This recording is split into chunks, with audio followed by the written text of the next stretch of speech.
দর্শক, খবর শুরুতে বলেছিলাম স্থল নিম্নচাপের প্রভাবে ঢাকা সহ দেশে বিভিন্ন স্থানে বৃষ্টি হচ্ছে। এই নিয়ে বিস্তারিত জানাতে এই মুহূর্তে বরিশাল থেকে আমাদের সাথে যুক্ত হচ্ছেন সহকর্মী কাউসার হোসেন রানা। আমরা যাচ্ছি তার কাছে। রানা,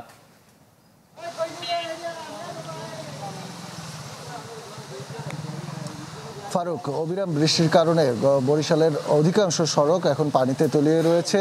আমি এই মুহূর্তে রয়েছি বরিশালের কবি জীবনানন্দ দাশ সড়কে, যে সড়কের বলা যায় যে বেশ কিছু স্থানে হাঁটু পানি রয়েছে এবং এই গোটা সড়কটি কিন্তু এখন তলিয়ে রয়েছে। সড়কের বিভিন্ন স্পটে স্পটে পানি, কোথাও কোথাও এক হাঁটু পরিমাণ, আবার কোথাও কোথাও তার একটু কম রয়েছে। তো এই অবস্থায় সাধারণ মানুষ যারা, তারা দুর্ভোগের শিকার হচ্ছে। শুধু এই সড়কটি নয়, বরিশালের নবগ্রাম রোড, কালুশা সড়ক, circular road, new circular road, Baptist mission road, তারপরে মুন্সি গ্যারেজ, মল্লিক রোড সহ বিভিন্ন সড়ক, শীতলাখোলা সহ বিভিন্ন সড়ক কিন্তু এইরকম পানিতে তলিয়ে রয়েছে। বরিশালের আবহাওয়া অফিস আমাদেরকে জানিয়েছে যে গতকাল সকাল 6টা থেকে আজ সকাল 6টা পর্যন্ত গত 24 ঘন্টায় তারা 160 মিলিমিটারের বেশি বৃষ্টিপাত তারা রেকর্ড করেছে।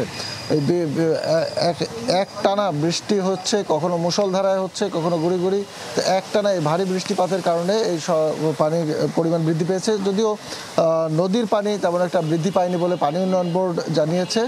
তো এই অবস্থায় সাধারণ মানুষ যারা রয়েছে, খেটে খাওয়া মানুষ যারা রয়েছে, তারা দুর্ভোগের শিকার হচ্ছেন এবং বিশেষ করে ড্রেনেজ ব্যবস্থাপনাকে অনেকে দুষছেন। যদিও এই বৃষ্টির কারণে বেশি বৃষ্টি হচ্ছে, এই কারণেই মূলত পানি নেমে যেতে সময় লাগছে। কর্তৃপক্ষ জানিয়েছে যে পানি ধীরে ধীরে নেমে গেলে পানি মূলত এখানে কমে যাবে।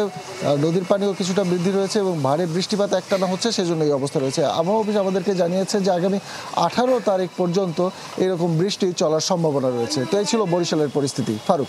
রানা, আপনাকে অসংখ্য ধন্যবাদ। দর্শক, বরিশাল থেকে বৃষ্টি এবং জলাবদ্ধতার বিষয়ে জানাচ্ছিলেন সহকর্মী কাউসার হোসেন রানা। আরএফএল ওয়ারড্রপ, প্রিয় সব পোশাক যত্নে থাকবে আরএফএল ওয়ারড্রপে।